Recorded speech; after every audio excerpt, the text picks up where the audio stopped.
News, views, voices of the global Indian community. India abroad. So thank you for having me, first of all. My campaign is very simple.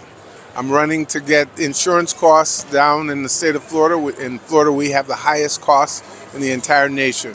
I think we can do that with a national health insurance recovery program. I think the second issue for me goes straight to the home. How can we get better health care? We actually have, in the state of Florida, we have health care is on the ballot. A woman's health is on the ballot, and women's health is family health. And we're going to win that ballot position. But what does that do for the nation? At the Senate position, the nation is critically important. And we've got to make sure that Roe v. Wade is made back into position for the entire country. The state of Florida is going to be very important in that. And if I don't win, then we've got a real issue, because we've got a tight presidential race and we're going to have a tight senatorial race, but I will win. I will beat Rick Scott. Well, the impact for Indian Americans in the state of Florida is overwhelming. I normally speak, because I'm a business person, I'm not a politician, and I normally speak at the NABHOOD and the AHOA conference, and I'll be speaking here before we leave.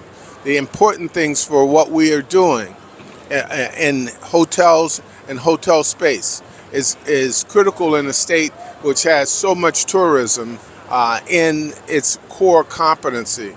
We should not be in fights with people like Disney. We should actually be cooperative the way we're doing it in the state of Florida. AHOA is a great organization, and it is very, if we look nationwide, that's over 60% of every hotel space. We have to be able to work together. We have to input fairness into the system. We have a number of brands that are not here at this conference. The reason that they're not here is because we're actually having discussions, both the black hotel owners and the Indian hotel owners, on the issue of fairness and equity associated with franchises. That is a big thing, because if you can control the brand, that's important. But when you control every vendor that goes into the brand, that leaves a space for which individual companies can actually exploit that. And it makes a difference in carpet, in furniture, in computers, of about 20 to 25%. That could not be negotiated in any other way but the fact that I own the brand. So those are the kinds of things that happen on a national level and that we've actually got to be able to do something about. And I think I'm the person to do that, because I understand that business. That's very interesting. So I have my day job, before I went into politics, is I have one of the largest healthcare infrastructures in the country. We message into every point of sale pharmacy in the United States and 7 of the incorporated territories. When I was looking for developers, computer people, IT people, and regular business people, I go across the best schools in the world, because I have 14 patents in artificial intelligence. And people will come by and they will keep going. Because if you do artificial intelligence with Eagle Force, it's different than doing artificial intelligence with IBM.